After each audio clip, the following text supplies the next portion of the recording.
हाँ जी students, welcome back to our channel तो स्टडी क्लासेस। आज की इस वीडियो में मैं तुहाडे नाल शेयर करांगी +2 क्लास के लिए मॉडल टैसट पेपर है पोलीटिकल साइंस का। पोलीटिकल साइंस का जिहड़ा तुहाडा सैकेंड टर्म का फाइनल एग्जाम होना, उसकी रिवीजन तो उसकी प्रैपरेशन के लिए तुहाडे लिए मॉडल टैसट पेपर आ।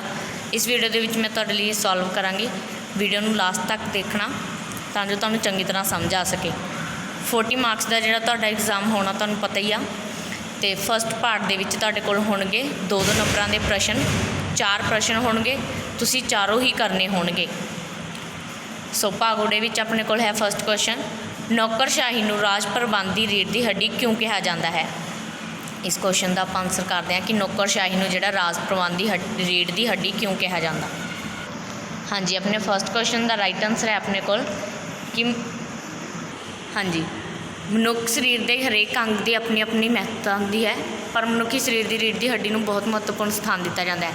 इसका अर्थ की है कि आप स्टार्टिंग कर रहे हैं क्वेश्चन के आंसर लिखने की कि रीढ़ की हड्डी क्यों कहा जाता है।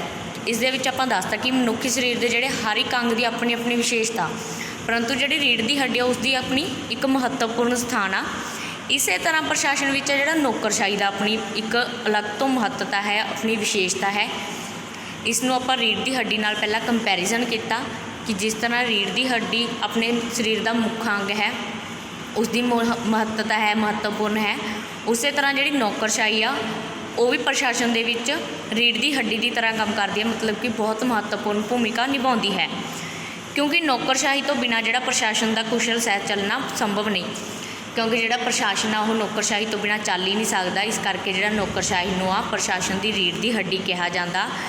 क्योंकि मंत्रियों नूं जिहड़ियां तकनीकियां ने वो तो पता नहीं होंदियां हैगियां कि किस तरह जोड़ा प्रशासन नूं चलाना है। वो सारा काम है जोड़ा नौकरशाही जोड़े नौकरशाह नियुक्त किए होंदे हन उन्हां दे काम हत्थ विच हुंदा वो काम करना। इस करके जोड़ा नौकरशाही नूं प्रशासन की रीढ़ की हड्डी कहा जाता है। आई होप तुहानूं समझ आया होगा कि जिस तरह मनुख की रीढ़ की हड्डी है जी उसकी विशेषता है, उसका महत्वपूर्ण स्थान है अपने शरीर में, उस तरह जी नौकरशाही प्रशासन में महत्वता रखती आ। क्योंकि मंत्रियों नूं जिहड़ियां प्रशासन दी तकनीकियां बारे कुछ नहीं पता होंदा, सारा काम है जिहड़ा नौकरशाहां दे हत्थ विच होंदा। इसे करके जिहड़ा नौकरशाही नूं प्रशासन की रीढ़ की हड्डी कहा जाता है। सैकेंड क्वेश्चन है अपने कोल, भारत विच पेशेवर दबाव समूहों दीयां कोई 2 उदाहरणां दिओ। भारत विच पेशेवर दबाव समूहों दीयां कोई तुसीं 2 एग्जाम्पल्स देनियां ने। ये अपना 2 मार्क्स का, इस करके सिर्फ तुसीं कल्लियां एग्जाम्पल दे के ना सारो, तुसीं नाल है जिहड़ा थोड़ा बहुता लिखो भी कि पेशेवर समूह जिहड़े की हुंदे ने। पेशेवर दबाव समूह इस दे विच आपां दसदा कि पेशेवर समूह अजिहे समूहां नूं कहा जाता है जो कि विशेष पेशे नाल संबंधित होंदे ने।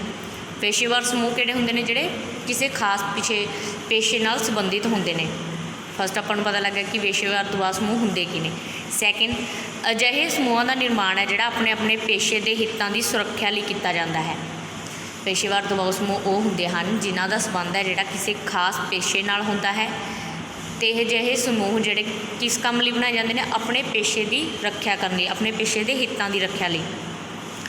तो उदाहरणों वजों भारत विच सर्व भारती trade union Congress, federation of Indian chapters of commerce and industry आदि दल समूह हैं। 2 जिहड़े अपने दल समूह दसते। इस तो इलावा किसानां, व्यापारियों, किरतियां आदि द्वारा संगठित किए गए दबाव समूहों को पेशेवर दबाव समूह कहा जाता है। उस तो बाद आप एग्जाम्पल्स देतियां कि पेशेवर दबाव समूह जिहड़े होर किस तरह के होंदे ने। व्यापारियों, किसानां दे जिहड़े संगठित समूह होंदे ने जो इकट्ठे मिल के वो एक यूनियन बनाते हैं, उसनूं जिहड़ा पेशेवर दबाव समूह कहा जाता है। थर्ड क्वेश्चन, संयुक्त राष्ट्र की सुरक्षा परिषद के 5 स्थाई मैंबर किहड़े देश हैं। संयुक्त राष्ट्र की सुरक्षा परिषद के 5 स्थाई मैंबर देश हेठ लिखे हैं, अमरीका, रूस, ब्रिटेन, फ्रांस ते सामवादी चीन। 5 देश ने इसके स्थाई मैंबर। टोटल इसके जोड़े मैंबर ने वो है 15 तो 5 स्थाई तो 10 अस्थाई। जोड़े स्थाई मैंबर ने वो किहड़े ने, अमरीका, रूस, ब्रिटेन, फ्रांस ते चीन। 5 देश इसके जोड़े संयुक्त राष्ट्र के स्थाई मैंबर ने। ये नैक्सट क्वेश्चन है, किसी 2 देशों के नाम लिखो जिन्हों ने आज़ाद भारत पर हमला किया सी। कोई भी तुसीं 2 देश लिख सकते हो जिन्होंने भारत पर हमला, आज़ाद भारत पर, भारत आज़ाद होने तो बाद जिन्होंने हमला किया सी। ਉਸ ਦੇ ਵਿੱਚ ਆਪਾਂ ਨੇ ਲਿਖੇ ਨੇ ਚੀਨ ਅਤੇ ਪਾਕਿਸਤਾਨ। ਨੈਕਸਟ ਹੈ ਭਾਗ ਆੜਾ। ਕੋਈ 4 ਪ੍ਰਸ਼ਨ ਕਰੋ, ਹਰੇਕ ਪ੍ਰਸ਼ਨ ਦੇ 4 ਅੰਕ ਹਨ। ਇੱਥੇ ਤੁਹਾਨੂੰ 6 ਪ੍ਰਸ਼ਨ ਦਿੱਤੇ ਹੋਣਗੇ, ਉਸ ਦੇ ਵਿੱਚੋਂ ਤੁਸੀਂ ਕੋਈ 4 ਕਰਨੇ ਹੋਣਗੇ, 4-4 ਅੰਕ ਦੇ ਹੋਣਗੇ। ਫਸਟ ਕੁਐਸਚਨ ਇੱਥੇ ਆਪਣੇ ਕੋਲ ਹੈ, ਲੋਕਮੱਤ ਦੇ ਨਿਰਮਾਣ ਵਿੱਚ ਸੋਸ਼ਲ ਮੀਡੀਆ ਦੀ ਕੀ ਭੂਮਿਕਾ ਹੈ। ਸੋਸ਼ਲ ਮੀਡੀਆ ਆਪਾਂ ਨੂੰ ਪਤਾ ਹੀ ਹੈ ਕਿ ਜੋ ਮੋਬਾਈਲ ਫੋਨ ਹੋ ਗਿਆ, ਆਪਣਾ ਟੈਲੀਵਿਜ਼ਨ ਹੋ ਗਿਆ, ਸੰਚਾਰ ਦੇ ਜਿਹੜੇ ਸਾਧਨ ਨੇ।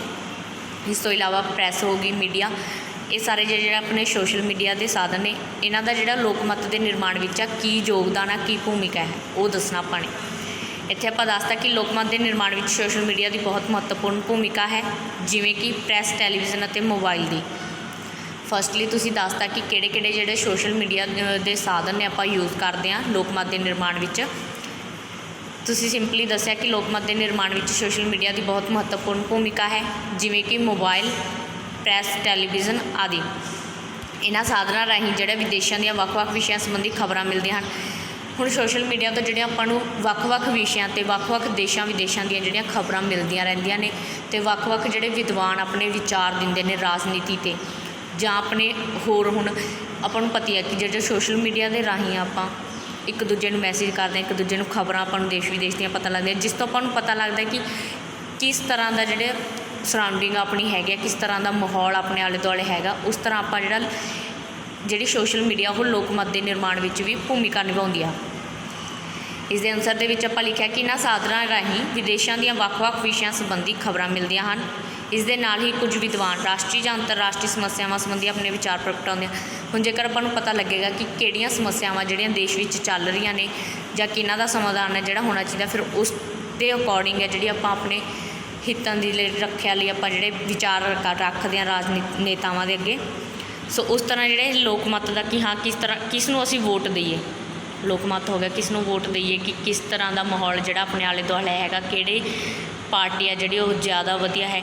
ਇਸ ਤਰ੍ਹਾਂ ਦੀਆਂ ਜਿਹੜੀਆਂ ਖਬਰਾਂ ਆਪਾਂ ਨੂੰ ਸੋਸ਼ਲ ਮੀਡੀਆ ਨਾਲ ਮਿਲਦੀਆਂ ਨੇ, ਉਹ ਜਿਹੜਾ ਲੋਕਮੱਤ ਨੂੰ ਪ੍ਰਭਾਵਿਤ ਕਰਦੀਆਂ ਨੇ ਸੋਸ਼ਲ ਮੀਡੀਆ, ਜੋ ਅਵੱਸ਼ ਹੀ ਲੋਕਾਂ ਨੂੰ ਪ੍ਰਭਾਵਿਤ ਕਰਦੇ ਹਨ। ਅੱਜ ਦੇ ਸਮੇਂ ਵਿੱਚ ਹਰ ਇੱਕ ਵਿਅਕਤੀ ਸੋਸ਼ਲ ਮੀਡੀਆ ਨਾਲ ਜੁੜਿਆ ਹੋਇਆ ਹੈ। ਸਾਨੂੰ ਪਤਾ ਹੈ ਕਿ ਹਰ ਇੱਕ ਵਿਅਕਤੀ ਹੈ ਜਿਹੜਾ ਸੋਸ਼ਲ ਮੀਡੀਆ ਯੂਜ਼ ਕਰ ਰਿਹਾ, ਜਿਸ ਕਾਰਨ ਇਸ ਦਾ ਯੋਗਦਾਨ ਲੋਕਮੱਤ ਦੇ ਵਿੱਚ ਨਿਰਮਾਣ ਵਿੱਚ ਵਿਸ਼ੇਸ਼ ਹੈ। ਇਸ ਤੋਂ ਇਲਾਵਾ ਵੱਖ-ਵੱਖ ਵਿਸ਼ਿਆਂ 'ਤੇ ਮਿਲਣ ਵਾਲੀ ਜਾਣਕਾਰੀ ਲੋਕਾਂ ਦੀ ਜਾਣਕਾਰੀ ਵਿੱਚ ਵਾਧਾ ਕਰਦੀ ਹੈ, ਪਰ ਇਹ ਵੀ ਮੰਨਿਆ ਜਾਂਦਾ ਹੈ ਕਿ ਕੇਵਲ ਸੁਤੰਤਰ ਅਤੇ ਨਿਰਪੱਖ ਪ੍ਰੈਸ ਹੀ ਲੋਕਮੱਤ ਦੇ ਨਿਰਮਾਣ ਵਿੱਚ ਸਹਾਇਕ ਸਿੱਧ ਹੋ ਸਕਦੀ ਹੈ। ਇਹ ਕਿਹਾ ਜਾਂਦਾ ਹੈ ਕਿ ਜੇਕਰ ਪ੍ਰੈਸ ਹੈ ਜਿਹੜੀ ਉਹ ਸੁਤੰਤਰ ਹੋਏਗੀ, ਉਸ ਨੂੰ ਕਿਸੇ ਦਾ ਡਰ ਨਹੀਂ ਹੋਏਗਾ ਜਾਂ ਉਸ 'ਤੇ ਕਿਸੇ ਦਾ ਦਬਾਅ ਨਹੀਂ ਹੋਏਗਾ, ਤਾਂ ਹੀ ਉਹ ਜਿਹੜੀ ਸੁਤੰਤਰ ਕੰਮ ਕਰ ਸਕਦੀ ਹੈ ਅਤੇ ਲੋਕਾਂ ਨੂੰ ਜਿਹੜੀ ਸਹੀ ਜਾਣਕਾਰੀ ਆ ਪਹੁੰਚਾ ਸਕਦੀ ਆ, ਅਤੇ ਲੋਕਮੱਤ ਦੇ ਨਿਰਮਾਣ ਵਿੱਚ ਸਹਾਇਕ ਹੋ ਸਕਦੀ ਹੈ। ਨੈਕਸਟ ਹੈ ਜੀ, ਰਾਜਨੀਤਿਕ ਦਲ ਅਤੇ ਸਮੂਹਾਂ ਵਿਚਕਾਰ ਕੋਈ 3 ਅੰਤਰ ਲਿਖੋ। 4 ਮਾਰਕਸ ਦਾ ਆਪਣਾ ਕੁਐਸਚਨ ਹੈ, ਇਸ ਕਰਕੇ ਤੁਸੀਂ ਹੋ ਸਕੇ ਤਾਂ 4 ਚਾਹੇ ਪੁੱਛੇ 3 ਹੋਣ, ਬਟ ਤੁਸੀਂ 4 ਹੀ ਲਿਖੋ ਪੁਆਇੰਟ। ਇੱਥੇ ਆਪਣੇ ਫਸਟ ਪੁਆਇੰਟ ਲਿਖਿਆ ਸੰਗਠਨ ਸੰਬੰਧੀ ਅੰਤਰ, ਕਿ ਰਾਜਨੀਤਿਕ ਦਲ ਅਤੇ ਦਬਾਅ ਸਮੂਹਾਂ ਦੇ ਜਿਹੜੇ ਸੰਗਠਨ ਵਿੱਚ ਆ ਉਹ ਅੰਤਰ ਹੁੰਦਾ ਹੈ। ਕਿਸ ਤਰ੍ਹਾਂ ਕਿ ਰਾਜਨੀਤਿਕ ਦਲ ਇੱਕ ਰਾਜਨੀਤਿਕ ਸੰਗਠਨ ਹੁੰਦਾ ਹੈ ਜੋ ਸਮਾਜ ਦੇ ਸਧਾਰਨ ਹਿੱਤਾਂ ਦੀ ਪ੍ਰਤੀਨਿਧਤਾ ਕਰਦਾ ਹੈ, ਪਰ ਦਬਾਅ ਸਮੂਹ ਇੱਕ ਰਾਜਨੀਤਿਕ ਸੰਗਠਨ ਨਹੀਂ ਹੈ, ਉਹ ਕਿਸੇ ਵੀ ਵਿਸ਼ੇਸ਼ ਜਾਂ ਕੁਝ ਸਧਾਰਨ ਉਦੇਸ਼ਾਂ ਨੂੰ ਲੈ ਕੇ ਚੱਲਦਾ ਹੈ।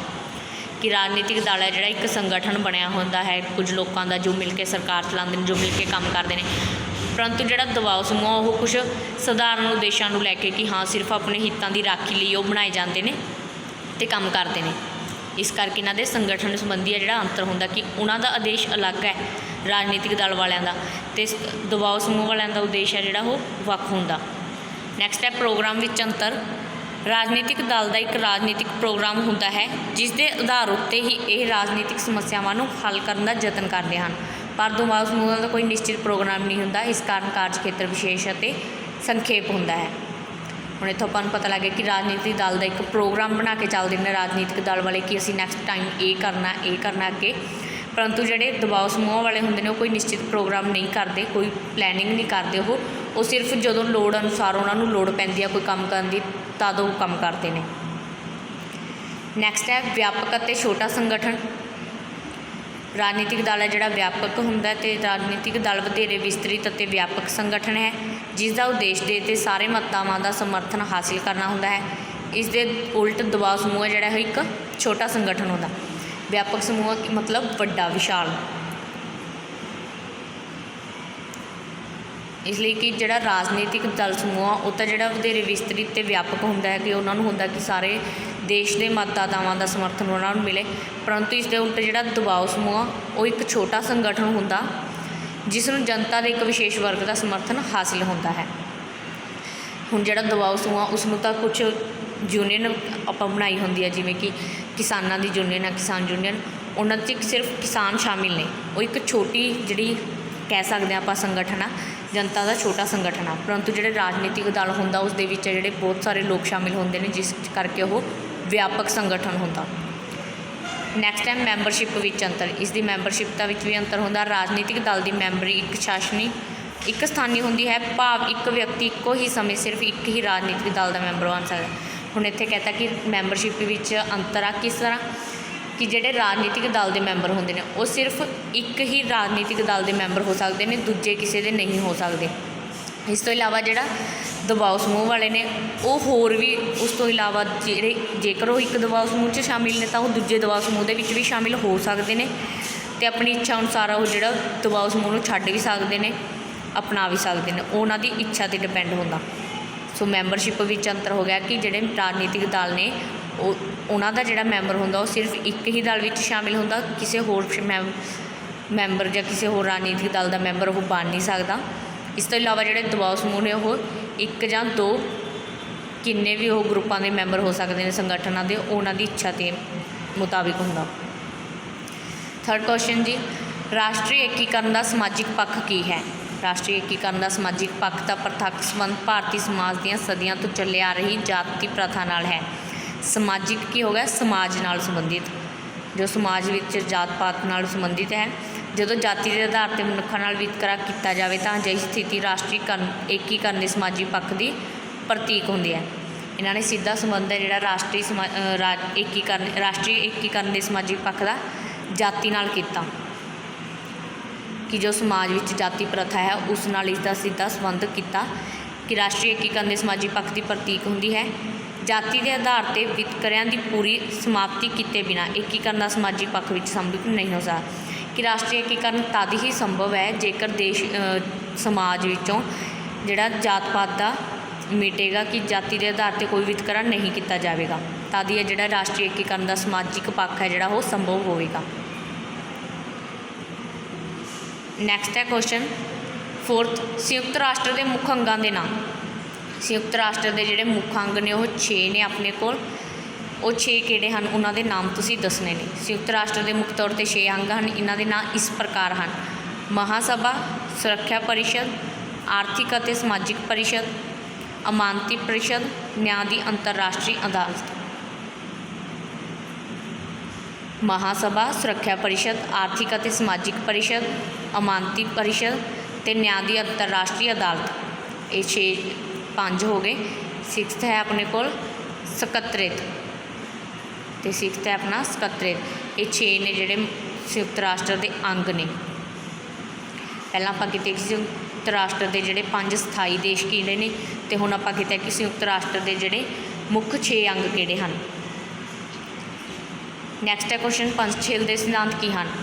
पंचशील तुहानूं मैं दस दी हां कि पंचशील का जिहड़ा समझौता है भारत के प्रधानमंत्री पंडित जवाहर लाल नेहरू ते चीन के प्रधानमंत्री के विचकार 29 अप्रैल 1954 में होया सी।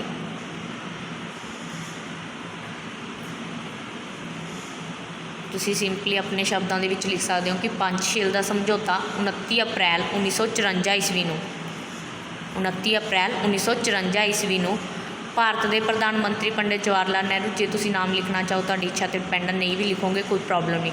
भारत के प्रधानमंत्री अते चीन के प्रधानमंत्री विचकार होया। पंचशील का समझौता 29 अप्रैल 1954 ईस्वी नूं भारत के प्रधानमंत्री अते चीन के प्रधानमंत्री के विचकार होया। इस विच उन्होंने जिहड़ा तिब्बत खेतर संबंधी व्यापक समझौता किया सी।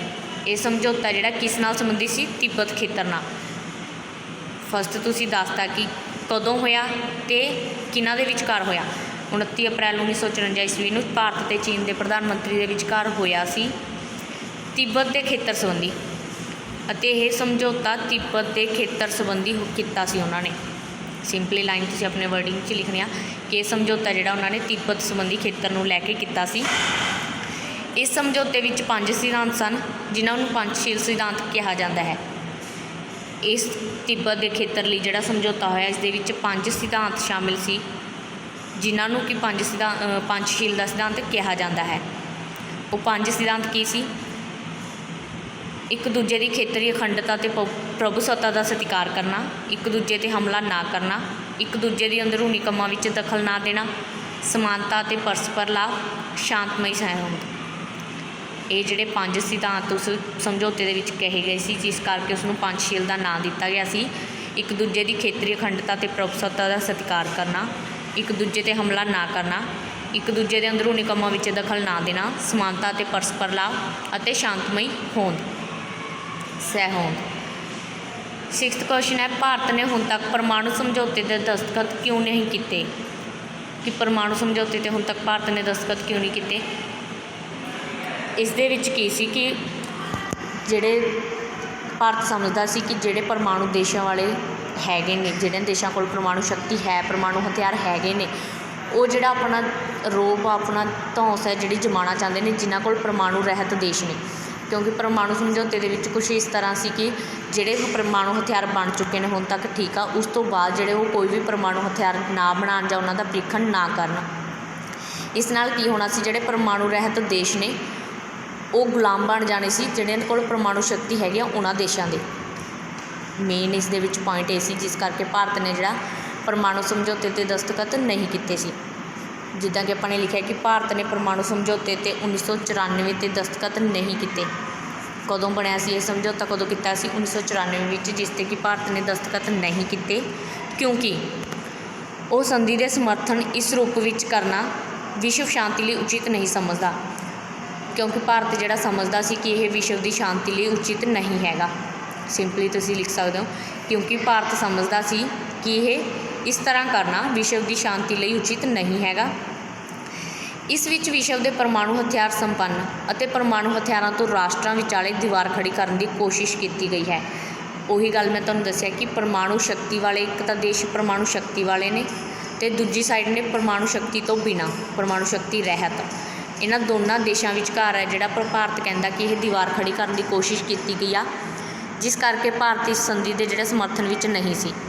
इस संधि का अप्रत्यक्ष उद्देश्य यह है कि परमाणु हथियारों वाले देश हमेशा हमेशा लिए कि जिन्हां कोल परमाणु शक्ति हैगी आ, कि जो परमाणु शक्ति वाले देश ने वो परमाणु रहत देशों को हमेशा हमेशा लिए अपना गुलाम करना चाहते हैं। आ देखो, हमेशा हमेशा लिए परमाणु हथियार रहत देशों को अपना गुलाम बना लैना ते धौंस के जोर पर उन्होंने कुदरती साधनों की वरतों करके उन्होंने अगे ना वधन देन।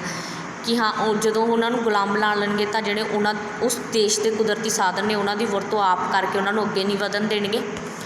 पर इसका मतलब ये नहीं कि भारत परमाणु परीक्षणों पर रोक नहीं चाहता, परंतु भारत ये नहीं चाहता कि जी परमाणु परीक्षणों पर रोक ना लगे। इस संधि का विरोध करता है, वो इस संधि का विरोध नहीं करता, वो इस जिहड़े संधि के जिहड़े अप्रत्यक्ष उद्देश्य आ उसका विरोध करता है। इस लाइन में तुसीं सीधा जे लिखना चाहो तो लिखोगे कि भारत इस संधि के विरोध विच नहीं सगों इस संधि के अप्रत्यक्ष उद्देश्य के विरोध विच है। भारत इस संधि के विरोध विच नहीं सगों इस संधि के जिहड़े अप्रत्यक्ष उद्देश्य के विरोध विच है। इस कारण करके ही भारत ने परमाणु समझौते ते दस्तखत नहीं किए। नैक्सट है अपने कोल भाग ईडी। भाग ईडी दे विच अपने कोल एक पैरा दिता, उसनूं पढ़ के तुसीं उसदे विचों ही जिहड़े क्वेश्चनस दे आंसर करने ने। 4 प्रश्न होणगे तुहाडे कोल एक नंबर दे, जिसदे कि 4 नंबर तुहानूं मिलणगे। बिल्कुल ईजी होणगे 4 नंबर तुहाडे लई लैणे, बिकॉज पैरे दे विचों पढ़ के ही आंसर करने ने। पैरा है अपने कोल दूजे संसार विच युद्ध मगरों विश्व शांति और सुरक्षा लिए बनाई रखने लिए संयुक्त राष्ट्र नाम की संस्था होंद विच आई। इस पैरे विचों पढ़ के आप आंसर करने ने। क्वेश्चन देखते हैं आप। फर्स्ट क्वेश्चन है अपने को संयुक्त राष्ट्र का जन्म कदों होया। पैरे दे विचों फाइंड करना संयुक्त राष्ट्र का जन्म कदों होया। आ देखो, इस संस्था का जन्म 24 अक्तूबर 1945 में होया। बिल्कुल सीधा आंसर पिया। सो इसका राइट आंसर है अपने को 24 अक्तूबर 1945 में। ईडी ऑप्शन है जिहड़ा अपना राइट आंसर है। नैक्सट क्वेश्चन, इसका मुख्य दफ्तर USA के महानगर डैश विच है। कित्थे इसका जिहड़ा केंद्र है। संगठन इसका मुख्य दफ्तर संयुक्त राज्य अमरीका USA के महानगर न्यूयॉर्क। अपना आंसर क्या है? न्यूयॉर्क। किसका मुख्य दफ्तर है जिहड़ा वो न्यूयॉर्क विच है।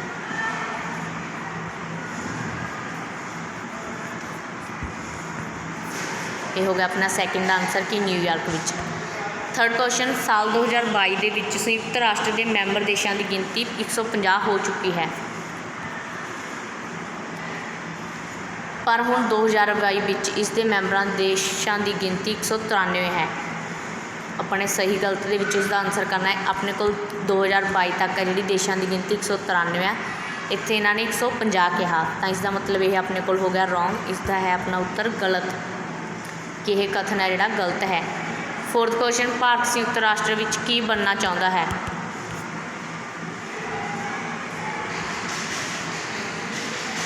आ देखो, भारत काफ़ी समय तो वीटो शक्ति वाले देशों वांग सुरक्षा परिषद का स्थाई मैंबर बनना चाहता है।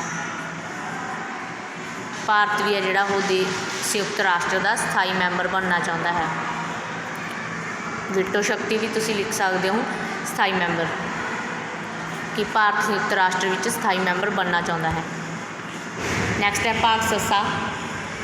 इस विच 2 प्रश्न हैं जिन्हां विच अंदरूनी विकल्प की सहूलत है। हरेक प्रश्न का 6 अंक होंगे। 6 नंबरों वाले प्रश्न है तुहाडे कोल, कोई 2 करने ने, तुसी दोनों दे विच जिहड़ी तुहानूं ऑप्शन होएगी कोई एक करना होएगा। फस्ट है अपने कोल नौकरशाही दीयां किसी 6 विशेषतावां दा वर्णन करो। इस लॉन्ग क्वेश्चन दे मैं तुहानूं पॉइंट दस दिंदी हां, मेन पॉइंट किने उन्हां नूं अगे तुसी एक्सप्लेन भी करना है। फस्ट तुसी लिख सकते हो कि काम की तर्कपूर्ण वंड। नौकरशाही की विशेषता विच काम की तर्कपूर्ण वंड। काम की तर्कपूर्ण वंड। तकनीकी विशेषतावां,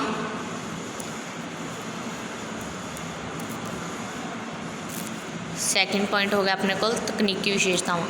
अपने किता कि नौकरशाही को जिहड़ियां तकनीकी विशेषतावां होंदियां ने, सारे विशेष कि तकनीकी काम जिहड़े नौकरशाह द्वारा ही किए जाते हैं प्रशासन दे विच। थर्ड है जी पॉइंट पेशेवर वर्ग।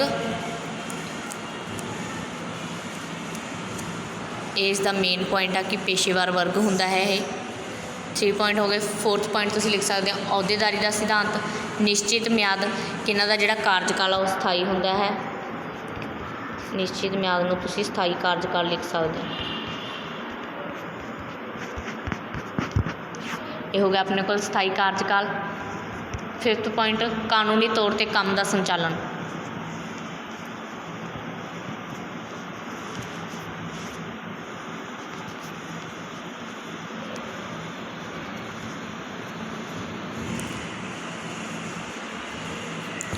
कानूनी तौर पर काम का संचालन।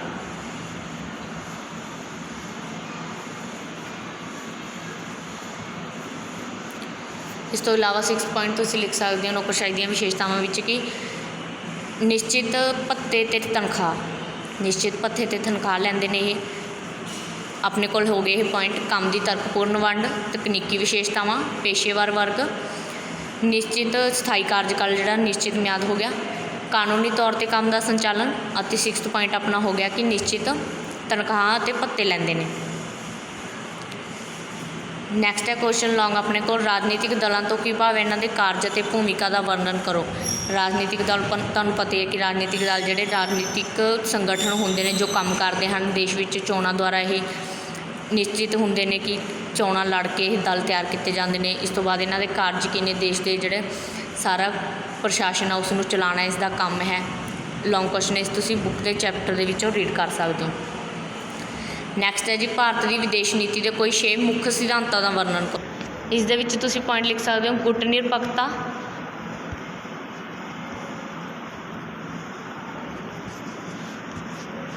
गुट निर्लेपता जिन्होंने कहने आपां नीति गुट निरपक्षता।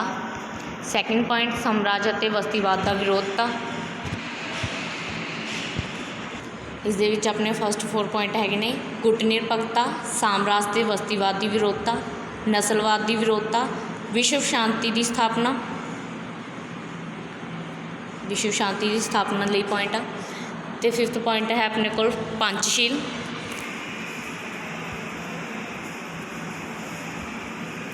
5th पॉइंट लिख सकते हो कि पंचशील का सिद्धांत अपने शॉर्ट क्वेश्चनस दे विच कीता ही है, तुहानूं पता है कि पंचशील की हुंदा, इसनूं पूरा तुसीं एक्सप्लेन करके लिखना। तो 6th पॉइंट तुसीं लिख सकते हो संयुक्त राष्ट्र का समर्थक।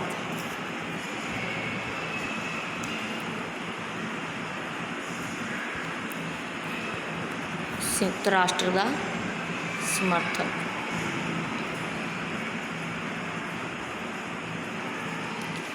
5 पॉइंट हो गया अपने गुट निरपक्षता, साम्राज्यवाद और निरस्तीवाद का विरोधता, नस्लवाद की विरोधता, विश्व शांति की स्थापना, संयुक्त राष्ट्र का समर्थक ते पंचशील। इस तो इलावा लास्ट दे विच जदों तुसीं लॉन्ग क्वेश्चन कर रहे हो उस दे विच तुसीं सिटा जरूर लिखना, जिस दे नाल कि तुहानूं मार्क्स है जिहड़े वधिया मिलन, तां जो तुहानूं पूरे मार्क्स मिलन। सिटा लास्ट दे विच कनकलूजन है जिहड़ा जरूर देना। ये हो गए जी अपने लॉन्ग क्वेश्चन।